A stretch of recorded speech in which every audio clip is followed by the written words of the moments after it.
Di sebuah kota yang tidak pernah tidur, hidup seorang anak muda bernama Afiq yang setiap hari berjuang mengejar waktu, menghantar rezeki dari tangan ke tangan dengan harapan mahu membina hidup yang lebih baik.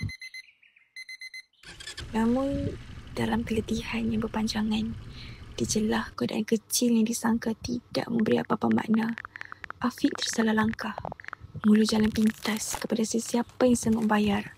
Potong queue, katanya. Hanya RM10. Kecil nilainya, tetapi besar risikonya.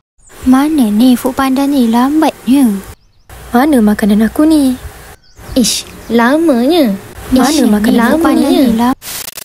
2 tahun berlalu seperti angin yang menyapu senyap. Hinggalah pada satu hari, kebenaran yang disorok akhirnya terdedah. Syarikat mengesan ketirisan. Bos membuat laporan kepada pihak berkuasa.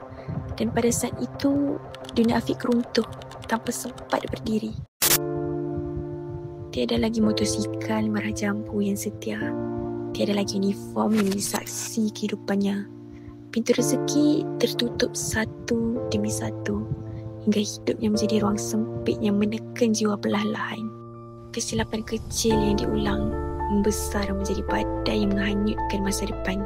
Dan Afiq akhirnya mengerti, bukan semua rezeki itu berkat dan bukan semua jalan pintas itu membawa ke hadapan.